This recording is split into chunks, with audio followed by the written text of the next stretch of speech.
Hey guys, Kevin Parkinson here for Vinark MP on YouTube.com.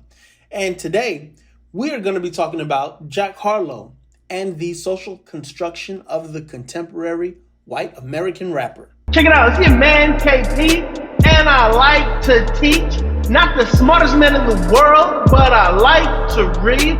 Coming with some straight facts that you got to see. You're now rocking with your boy, Vinark MP. To best do this, I'm going to follow Roger Scruton's 2012 lecture, Fake Culture and the Culture of Fakes. In that lecture, he goes over the definition of culture. What is high culture? The ancient condemnation of idolatry, intellectual imposters, the motives of the fakers, and how you describe a fake. Now you might be thinking to yourself, what in the world does Roger Scruton have to do with white American rappers? Well, I'll tell you. Ultimately, in North America, the United States, high culture is perceived to be a culture filled with wealthy white Americans. And those wealthy white Americans are a part of high culture because high culture holds value that popular culture doesn't. You might not be thinking, what's the difference between high culture and pop culture? That's a great question.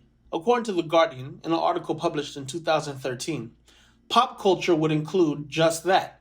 Culture which is popular, easy to understand, and entertaining to the majority of young people. High culture, on the other hand, may include Renaissance art, classical music, and opera.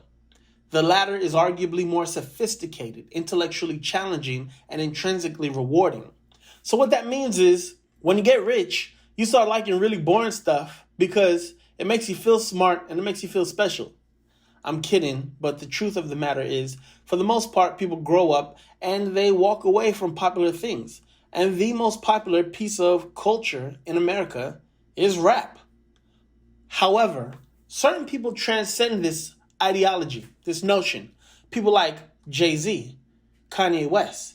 They're able to bring the sophistication of high culture into a new realm that is fused with pop culture because they, at the height of their careers, being able to ascend into high culture, are still very much involved with pop culture. And there is a fusion, the likes that have never been seen before, that is taking place.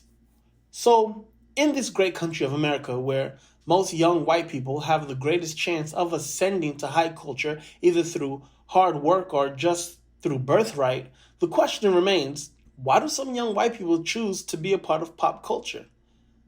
When there is almost a unanimous decision made for them that in their mid-30s and older, they are going to be a part of high culture whether they like it or not. That is the truth about Jack Harlow and the social construction of white American rappers. Let's begin. Quite exceptional. This all started a few days ago when I was scrolling on YouTube and saw a group of young black men fanboying out over this up-and-coming white rapper named Jack Harlow doing a show on YouTube where he is interviewed by a woman in London as the two eat chicken. I thought this was problematic just from the semiotics of what I was looking at. 4 excited young black men praising this young white guy for eating fried chicken in London and answering questions from a reporter in a very whimsical, funny way. Side note, I'm 34 years old, so I've aged out of youth, but I don't think we're in an era where we as young black men have time to be laughing this much. I really don't mind the young men having a good time, but I don't think they understand that Jack Harlow is poised to enter into what we call high culture, and they are poised, for the most part, to just be able to make some money on YouTube. The hero that they're rooting for is in no way whatsoever aligned with their ideology, principles, or capabilities.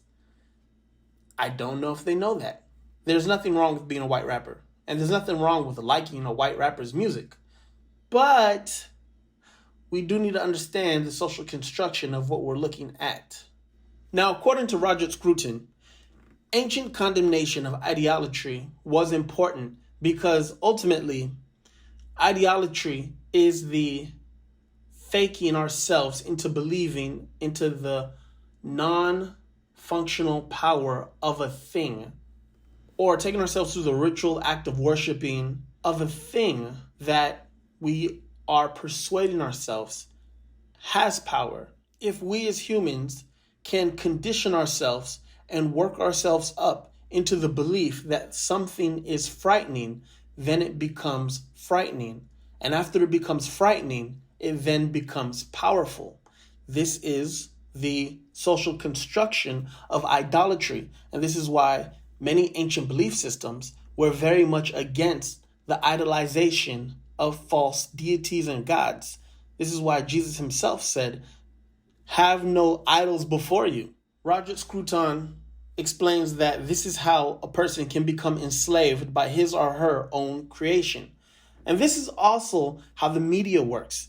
This is how the media creates false narratives in your mind.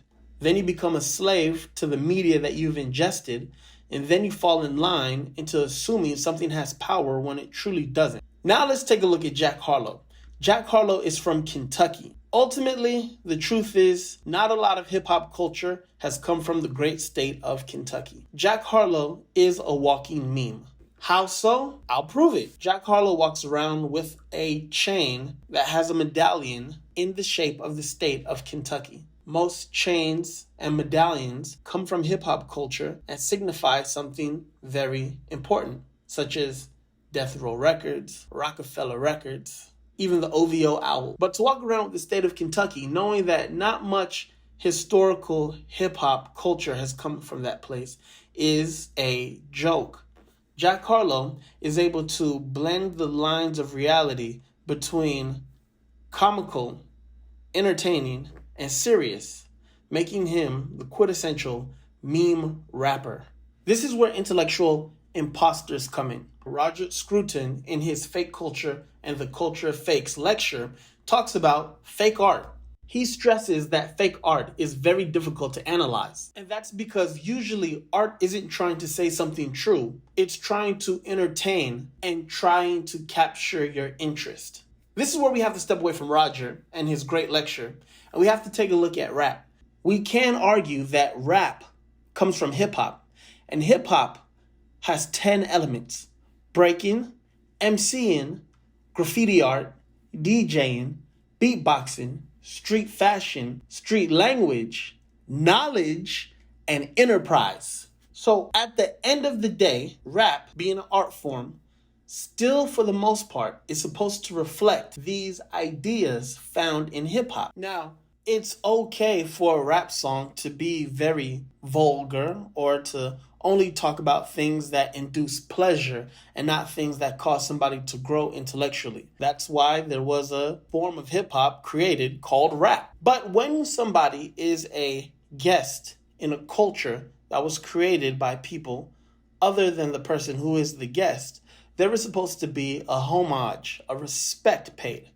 And when that guest is running rampant, making jokes, and everything is funny, that's when one has to ask, what is the motives of this person? As it pertains to the motives of the fakers, Roger explains that ultimately the motives of the fakers are twofold. One, money. And two, to get a goal that's only intended for people who are not trying to reach a particular goal. I'll give you a great example. Somebody who enters a culture to learn about that culture and then capitalize off that culture most likely has a business plan and an idea of what they're doing. And then when they get their goal of financial success, they either continue to use the culture for that, or they then take that money and invest it in a different culture, such as high culture, such as the likes of people like Mark Wahlberg. Hey, yo, what's up? This is me, Marky Mark, my man HB, and you're chilling on Team Vic. Marky Mark! Even me, although I take it seriously, some just like me because of my RACE, but I won't quit and I won't stop, cause I do hip-hop records just because I love hip-hop. I'm Irish American and never would I pretend to be an African. You needing a history lesson cause you forgot where you came from. The other motive of the faker is to reach a goal that usually is reserved for people who aren't aiming for the goal. Roger explains this as to say, friendship is very rewarding. You have company in times of success and you have help in times of need. But to enter into a friendship with a motive means that you devalue the person who you are friends with and you are ultimately using them. So, how does this pertain to white rappers? Well, a white rapper could easily have a motive of being somebody who is considered to be extremely macho, somebody who possesses a lot of bravado, somebody who has street credibility, because rap culture affords most of its participants these things. And once this person is able to acquire these things, they then are able to take this cultural identity that they stole and run with it. Let me ask you a question. When was the last time you saw Post Malone at a black concert or black event? In terms of how to spot a fake, Roger says the sad truth about architecture is that architecture no longer believes that architecture is not about expressing oneself through the exterior of a building. The most important thing in architecture is what goes on inside of a building, the functionality of it. Architecture is not about standing out. Architecture is about conforming to the needs of society. I think that's a really good point. I think a great way to spot a fake in terms of white American rappers is any white rapper that is a little too egotistical, a little too braggadocious, and isn't offering a lot of great sayings or isms or poetry that helps somebody get through their long, hectic day in this world we call the rat race. That person is a faker, because that person truly is trying to exploit a culture for self-gain, self-perseverance, and to be seen. As it pertains to those young men who inspired me to do this video, I want to let them know to keep going, keep doing what you're doing, and definitely remember that as a young black man in America, you are the gatekeepers of the most profitable culture on the planet, and that is the culture of the African American. Rap culture, hip-hop culture, and everything in between that we as black people in America give to the world so freely. We are a good people, a kind people, a loving people, but we shouldn't be deceived into the social construction of when our heroes are actually mocking us because they have the ability to. As it pertains to Jack Harlow, I wish him nothing but success, but I do want his audience to remember that he has the ability to do funny jokes. He has the ability to say weird things to his friends. He has the ability to really do no wrongs because he is a white rapper. You wouldn't be given the same grace in the culture that you yourself had a hand in creating. Zaddy. It's like Zaddy. It's like when I run into one of my homeboys, I'm like, "What's up, Zaddy?" Zaddy. Like when he's shirtless. Oh, I love you calling me Big Daddy. Yeah, we're Big Daddy to each other. That nigga's tripping. Jack, do not say anything sus. He's so much to me. Look how well he's dressed. This is my dog right here. You yourself really don't have the ability to come up through the realms of the culture that you're a part of and that you created, and then leverage that attention or power or money to go into another culture. We only get a couple Jay-Z and Kanye West every decade. Let's not also forget about the disrespect that sometimes comes from these people who fake their way into our culture. Talking to you, Machine Gun Kelly. Emergency, motherfucker. Guess what it is? A baller alert. I don't know why, because I'm not a baller, but my name is Machine Gun Kelly, and I'm a motherfucking wild boy. Because black girls give the best head 100%. Bitch, walk the fuck away then, you fucking dirty big bitch. Yeah. Let's not forget that the media has the ability to create something, make it scary, and then make it powerful. But there's a trump card. Cultural theorist Stuart Hall teaches us deny, accept, negotiate theory, where everything that you get from the media. You deny it, you negotiate, or you agree with it. Everything that you read, everything you hear, and everything that you see, you should do this with. In closing, there's absolutely nothing wrong with growing up and becoming a man, as one ought to. From the people like Mark Wahlberg to Justin Timberlake, who went from the baggy clothes to the suits and board meetings. That's all good. The problem is this. When you enter a culture, imitate the culture, capitalize on that culture, and then abandon the culture and the people a part of it, you are a fake. Shout out to Eminem for standing strong in the culture after all these years. Check it out, it's your man KP, and I like to teach. Not the smartest man in the world, but I like to read. Coming with some straight facts that you got to see. You're now rocking with your boy, Vin Arc MP.